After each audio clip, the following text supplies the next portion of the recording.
Well, hello. This is Pamela Byrd, your boundaries coach, and let's talk boundaries, shall we? Today, I want to talk to you about your purpose. Yeah, your purpose. But here's the most important thing I want to talk to you about. I want to help you to know how to protect your purpose. So, what do I mean by that? I want to help you to know what your purpose is. If you don't know your purpose, how to identify your purpose, give you some clues, and help you to identify the areas where it's important to protect that purpose. You know, that purpose which God has placed you on this earth to fulfill. Because way too often we allow distraction, disruptions, detours, all those things, we allow those things to prevent us from fulfilling our purpose. So let's look at what that purpose is, how to identify that purpose, and then how to protect it.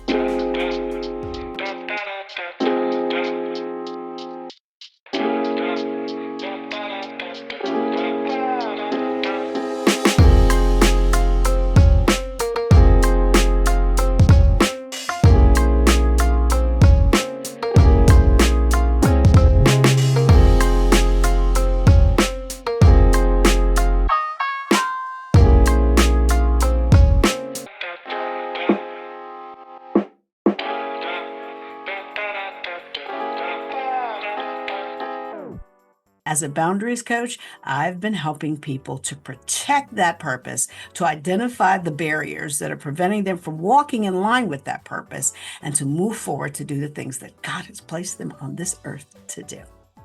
As I share some strategies to help you to identify your purpose, I will then be giving you some activities that you can do to make sure that you are in alignment and that you remain in alignment with taking the steps you need to take to move along that path. So, the first thing I want you to do is I want you to identify your superpower. Whoa, what's your superpower? My superpower is I am a warrior. What does that mean? You've heard many people say, oh, I'm a warrior. I'm a warrior for Christ. No, literally, I am a warrior. I know exactly what my purpose is, and I understand the spiritual gifts that God has placed within me because those are the gifts that equip me to be the warrior that God has placed me on this earth to be. As a warrior, I make sure that I help you to identify the distractions and how to combat those distractions. Let's think about it. If we're ever to go to war in any situation, what do we need to do? We need to know our enemy. If you think about any war that's going on in this world or has ever gone on, you know that our army is well prepared to fight that battle. And how do they do that? By studying their enemy. And what we have to know is the weapons that God has given us to win the battle against the enemy who knows our purpose and will do anything within his power to prevent us from fulfilling it. So, what are the weapons that you have? Well, I'll give you a hint. Let me just tell you, your weapons are your spiritual gifts.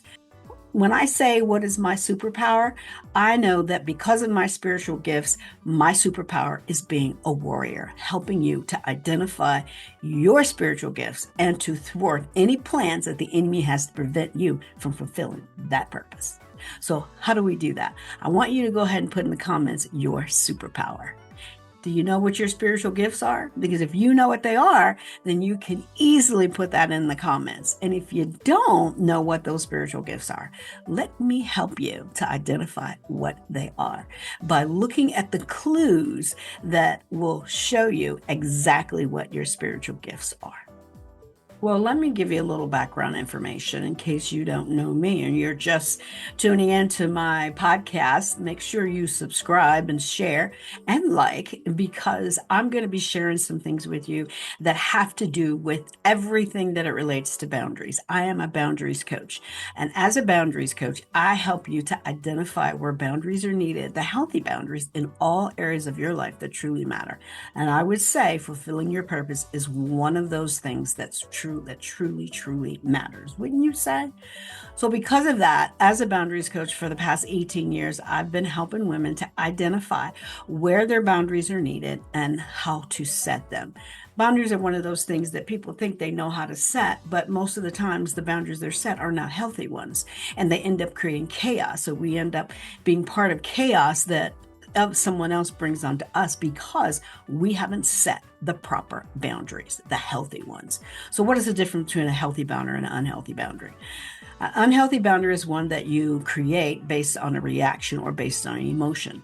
A healthy boundary is one that you've set back, you've thought about, you've done some legwork, you've really done some background work, and you've identified that these are the things I want, these are the things I don't want, these are the things that I will accept, and these are the things I don't. When you have something that's called a non-negotiable, that means that's something that's not acceptable to you. And a lot of times we allow our emotions to get in the way, and we end up being in chaos, and we end up putting ourselves into situations or allowing ourselves to stay in situations. And that usually is one of the reasons why we don't fulfill our purpose. And we tend to get so confused with what that purpose is, but it's because we haven't done the legwork, the groundwork, and identifying what that is, and then looking to see what the enemy is doing to prevent us from fulfilling that purpose. So because I've been doing this for years, I can tell you that I can help you to identify what those things are and then help you to set the healthy boundaries that you need along this pathway to make sure that nothing stands in the way of you fulfilling the purpose that God placed you on this earth to fulfill. You've already got everything you need to do it. You just got to identify what the enemy is using to put along your path to prevent you from doing that. So when I say boundaries, what kind of boundaries am I speaking of? I'm speaking of 4 boundaries, actually. One of those boundaries is time, putting boundaries around the time that you spend in looking to identify that purpose and actually fulfilling that purpose. That takes time. That's a journey. What you want to make sure you do is you carve out the time that you need to do that. And you also don't waste time with situations or people or circumstances that are getting in the way of you doing those things that you want to do. Another boundary that's important is your boundary in your relationships. Oftentimes, there are people who the enemy puts along our pathway unknowingly to these people that they are being used as pawns that are standing in the way of you fulfilling your purpose or doing the things that you need to do. And another thing is your energy. A lot of times we don't allow ourselves to commit to the things we have to do because we're so exhausted. Our energy is going in directions they don't need to go in. We're wasting that energy on things and situations and people that don't give us the what we need in order to fulfill that purpose, to continue walking along that pathway. And then lastly, our thoughts. As far as our thoughts, we need to make sure that we're cultivating the right thoughts, not negative thoughts, but we are truly seeking God's word and a relationship with Jesus so that we are not wasting our time, wasting our thoughts and believing things that aren't true about ourselves.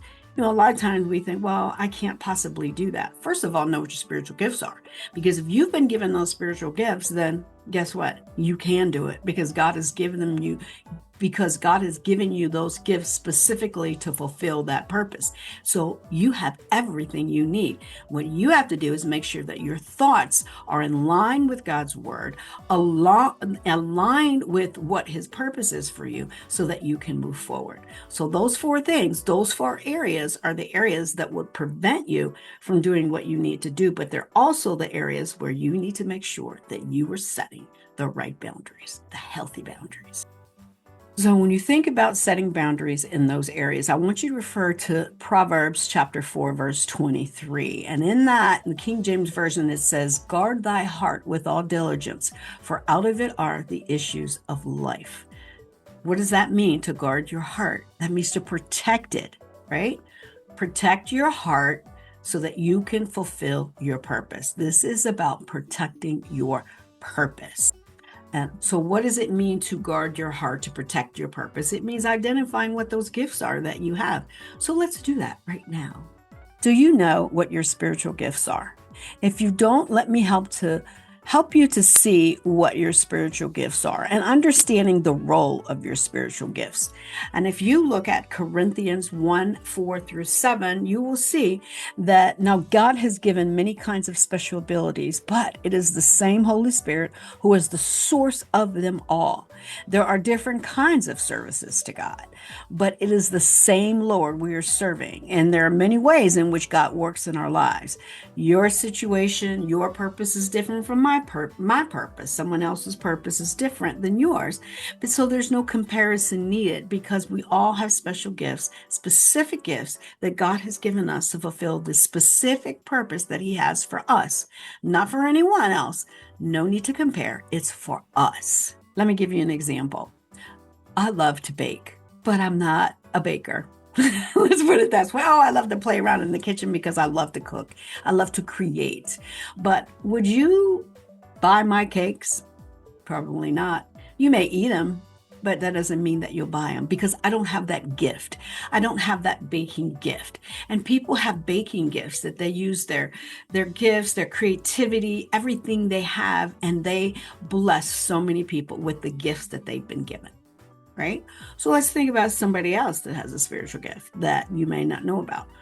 Someone else may be really, really good at speaking, right? They are able to inspire. They are able to motivate. They're able to get you to move, to do some things, to change, whatever that is. That's a gift. They have the gift of orator, right? They can speak and it comes easy, and it may not come easy for us. And we say sometimes, wow, I wish I could speak like that. But you know what? That's not my gift. And so what do? I need to focus on my gifts, not someone else's, not wishing and hoping that I had another gift or trying to do something that's not going to work because that is not my spiritual gift. So how do you know what your spiritual gifts are? One of the things that you can do is you can take a spiritual gift assessment. There are tons of spiritual gift assessments on the internet. One of the things I do as a life coach when I work with my clients and helping them to identify their purpose and to begin walking in the purpose is to help them to identify their spiritual gifts. Now, there's something different about the way that I do it and the way that you do it alone as going online and look at your spiritual gifts and get your results. One of the things that I do, I send this spiritual assessment to you, and then you send it back to me, and I pray over it. And the interesting thing is, when I send that spiritual gift back to you, we do it together, and we go over the spiritual gifts, and I help you to identify how you've used those spiritual gifts in the past. And when you do that, there's amazing things that happen. God starts to reveal things to you, and it empowers you, gives you the courage you need to identify how those specific gifts are used in alignment with your particular purpose. So if you know what your spiritual gifts are, probably have one of the gifts of exhortation, or you have the gift of leadership, the gift of helps, the gift of administration, the gift of hospitality, and the gift of discernment. These are 6 gifts that are pretty much standard within a church environment, within your church community. The reason for that is because they help to serve the members of the church and serve the church as a whole. What most people don't think about is oftentimes if you possess those gifts, a lot of times it may not indicate your purpose. Now, I'm not saying you don't work in the church, you don't serve in the church, because you definitely want to do that if you're part of the church. But sometimes those gifts are meant to be taken outside of those church walls. I can't tell you if yours are or not. That's something that you have to pray about. But I know for sure that the spiritual gifts that I have, because God has given me this information, is to be used outside of the church walls, to go to the people and to people that really need what I am giving them. God sends these people to me so that I'm able to help them through the use of their spiritual gifts and identifying what those spiritual gifts are used for. So when my clients come to me and I help them identify their spiritual gifts, oftentimes those spiritual gifts aren't particular for the church. They're for outside of those walls. Not to say they can't use them in the church, but don't stop there. God has a bigger vision for you than you can possibly imagine. All you have to do is seek it out. Your spiritual gifts complement your passions and your personal values. What makes you cry? What makes you sad? And what makes you angry? What is something that you see? You may see it through social media. You may see it online. You may see it on television. You may see it in living color, live and living color. You may see it and your heart just breaks, or you get angry. You want to do something about it. That's because you're passionate about it. What you're passionate about, what makes you cry, what makes you sad, what makes you angry, what keeps you up at night, what you vacillate over for long periods of times, that there is an indication of your passions. Here's another thing. What comes naturally for you more than anyone else? Remember I talked about that baker who bakes those cakes? Remember I talked about that orator that speaks naturally without even thinking about it, without even, pausing, without even getting nervous? That's because they're passionate about those things. And those are things that they do better than other people that you know. That's an indication of your passion. Whatever it is that you determine that you are intolerant of, you just cannot tolerate, then those are the things that identify your values. One thing I realized is that through this process of identifying my own purpose, how God has revealed to me, and I realized that I'm really passionate about, children, and I'm really passionate about children being abused, and whether it's psychological, emotional, physical, sexual, whatever that is, I know that that's something that I don't tolerate. And if there's anything I can do about that, I will. Now, through the process of identifying what my purpose is, I had to really look back at the things that I was doing or the things that I experienced in my past and ask myself the question, why is it that that's so important to me? Why is that a part of my personal values? It's because of what I experienced from my childhood. And because I couple that together with the way that that makes me feel, I know that that's something that God has created me to be a warrior for, and why He has equipped me with the spiritual gifts that He has given me. So you see, the passions and the personal values, those as you identify those things, then those will help you to look at your spiritual gifts and confirm that these are the spiritual gifts that you have. And now you can begin to look at, all right, what am I supposed to do with these things, with my passions and my personal values, with the spiritual gifts that God has given me? Those are my indications of what my purpose is. Now I just have to identify what that purpose is. I'm a published author, and I have written and published 2 books. My first book that I published is called I Had a Twin: How to Disrupt the Cycle of Childhood Traumas. So as you can see, through my passions and through my personal values and my spiritual gifts, I've been able to do what I need to do to muster the courage and to do the work to publish this book. This book is one that I wrote when my twin sister passed away. She committed suicide. She took her life. And I knew God told me there's something that I needed to do with this.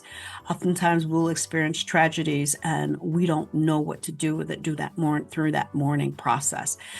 Because of my conversations with the Lord, I was able to uncover and to understand what God was saying to me as far as the message that I needed to get out to women and men who've experienced childhood traumas and they have not healed from those childhood traumas as adults. And oftentimes when I talk to you about my passions and my personal values along with my spiritual gifts, and what really hurts me, what drives me is children being abused, I begin to look at the children that are no longer children, the children that have grown up to be adults, and how they're manifesting their unhealed childhood traumas in their lives today. And the sad thing about this, but the reality, is that they end up creating a cycle of dysfunction in their lives, be it in their homes, or be it at work, or be it with their association, in all of their relationships. And I help them to identify what those things are in their lives today that are preventing them from living the life that they really truly were placed on this earth to live. And oftentimes it's because of the childhood traumas they've experienced that they're not willing to address, do the work, and heal from. And then my latest book is called Triangulation. Triangulation helps you identify the toxic relationships in your life and how to get rid of those toxic relationships. Because oftentimes people who grow up unhealed from their wounds are spewing toxic toxicity all over themselves and all over the people that are around them. So how do we recognize those toxic behaviors? How do we recognize the people that are using those toxic behaviors to pull us into their drama, thereby taking away our time and our energy, those four things that I talked about as far as setting those boundaries? Those are the things that I help you to identify through this book so that you know exactly where that toxicity is coming from, who it's coming from, and how you can step out of that and begin to do the things that you really need to do. Set the boundaries that you need to set. And here's another thing that I think is really important for you to understand about your purpose. Identifying your purpose, walking in your purpose, walking in line with God's direction for your life is not always about the money. It's about the impact that you have on people's lives. Many times people will take a job because of the money, but what that job is doing is taking away that time. It's taking away that energy. It's taking away those things that we need to make sure that we're using that time wisely. So we got to be careful that we're not allowing money, which money can be an idol for us. We got to make sure that we're not idolizing money to the point where we're not doing the things that we're supposed to do that are in alignment with God's purpose for our life. So think about your job. Think about someone else that has a job and they have these gifts, but they're taking this job because they need the money. Pray about it. Pray to God about it and make sure that you've identified that purpose. And once you identify that purpose, then you go to God and you ask him, how do I fulfill that purpose? And God will reveal that to you. He will help you. I can promise you he will help you with that. And aligning your passion with your purpose. We talked about your passions. We talked about, the things that drive you, your personal values, right? Things you tolerate and things that you don't. And I want you to think about Proverbs chapter 4, verses 26 to 27. Because now that you've got this, you want to think about this verse. Ponder the path of your feet and let all thy ways be established. Turn not to the right hand nor to the left. Remove thyself from evil. So what do I mean by that? Setting healthy boundaries. Setting boundaries in the areas that don't allow you to ponder the path of your feet. So what you're doing. I talked about the job. I talked about the money that may be just there to help you to survive, right? Well, God didn't place us on this earth simply to survive. He placed us on this earth for a purpose. And we have to make sure that we are in alignment with that purpose so that when we get to heaven, we can hear God say to us, well done, my good and faithful servant. We don't want to question this. We really don't. We want to know that we're focused and that we're protecting that purpose and we're walking in alignment with that. And how do we do that? By aligning our passions and our personal values with our purpose through Proverbs chapter 4, verse 26 and 27. By making sure we are walking in alignment and we're not looking to the left, we're not looking to the right. And what does that mean? Looking to the left, looking to the right means we're allowing distractions to get in the way of us walking in alignment with our purpose. So what are those distractions? Only you can answer that. And if you identify what those distractions are, which can easily be done by journaling, I do have workshops that I do. Actually, I have a workshop that's coming up July 19th in Atlanta, basically in Marietta, Georgia, and it's a free workshop where I am helping you to identify different journaling styles that you can use to help you to identify your purpose and also to ensure that you're walking in alignment with that you're not looking left and right, and that you're pondering the path of your feet and setting the boundaries that you need in order to walk in the path that God has designed, especially and specifically for you.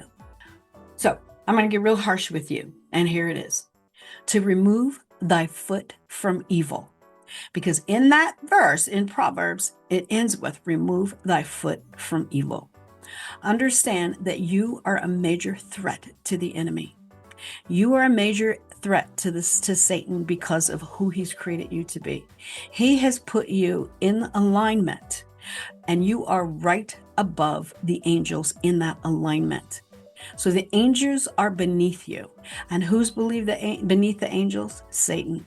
So Satan's got a reason to be mad because of who he was in the beginning is not who he ended up to be. And he's been cast out and he is so jealous of you. There are many bullies out there that are jealous of other people. And so they bully them. They bully them to the point where sometimes people commit suicide because they can't take it. Well, let me tell you something. Your enemy is your bully. And he's going to do whatever he can to prevent you from doing what God wants you to do, from being who God created you to be, that beautiful creature, and to prevent you from doing what God needs you to do as that beautiful creature that he has created and because of the gifts that he's given you. And I don't know about you, but I don't want nobody bullying me. And if they do bullying me, I'm going to come back at them. And I'm going to come back with the gifts and the power that God has given me. How about you? So I want you to do some self-reflection right now. I want you to ponder the path of your feet and to let all thy ways be established. And this is from Proverbs 4:26. So here's some things I want you to think about and answer these questions for yourself. Where are you right now? Where are you? And how did you get here? So where are you in this life and how did you get to where you are right now? And then can you identify how you got to where you are? Was this planned? Or was it not planned?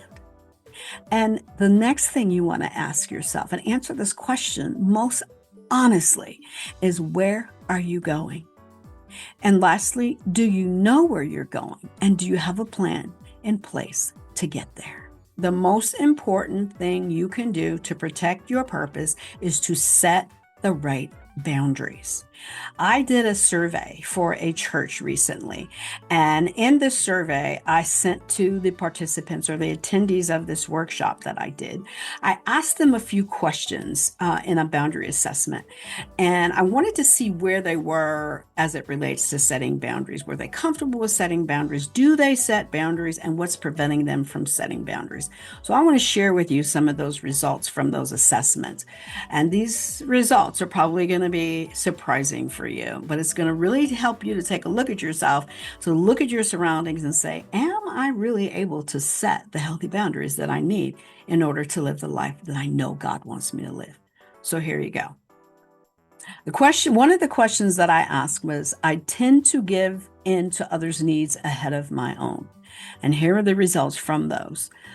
Somewhat true, 50% of the respondents said, and true, 50%. So from that, you will see that 100% of the people that took this assessment tend to give in to others' needs ahead of their own. And another question I asked was, what factors contribute to your challenge with setting healthy boundaries? And here are the results. 16.7% of respondents said not wanting to hurt someone else's feelings. And 16.7% said afraid of what people will think of me.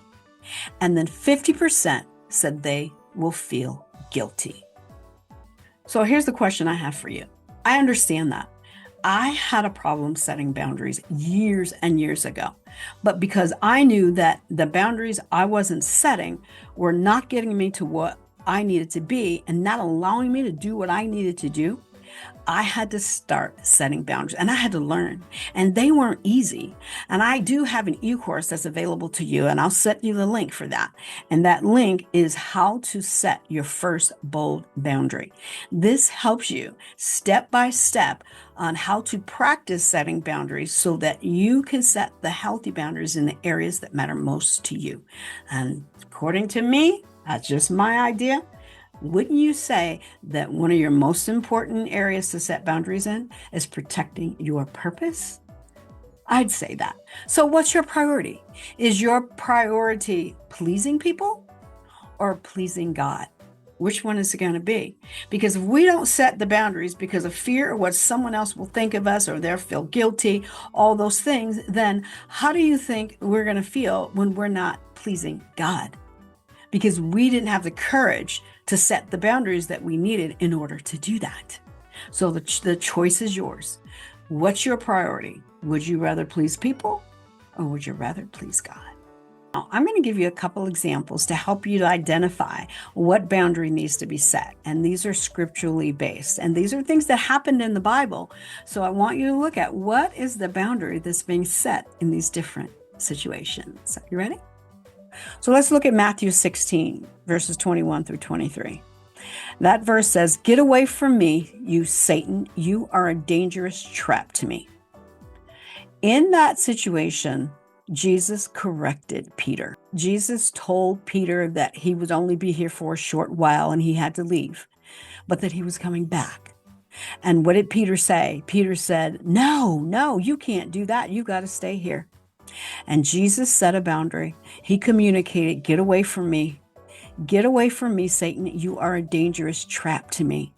So what Jesus did was he identified where someone was saying something and trying to prevent him or feed words to him that would prevent him from doing what he was placed on this earth to do. And he set a boundary by correcting Peter. So how did you do on that one? Here's another one. Galatians 6 through 5. Each will carry their own load. In this example, Paul teaches about personal responsibility, highlighting boundaries and relationships to avoid overburdening others or being overburdened by ourselves. That takes us right back to the things that I previously talked to you about, making sure that you protect your purpose by staying in line with the steps that you need to take that are in alignment with that purpose, and ensuring that situations and people don't stop you from doing that. So there again, it's setting a healthy boundary. It's time. It's time for you to make you a priority. That means spending time in prayer, helping God to identify the purpose that He has for you and the direction He needs you to go in to fulfill that purpose. So how do we do that? By first of all, answering these questions for yourself. Does this work for me? Or is it simply working for someone else and you're agreeing to do it because you're afraid to set the healthy boundary? And the next one is this what I really want to do? Are you doing it for you? Are you doing it for somebody else? Is it something you want to do or something somebody else wants you to do? And they could want you to do it because you've been doing it all along. So why stop now? The next question is, why are you agreeing to do this?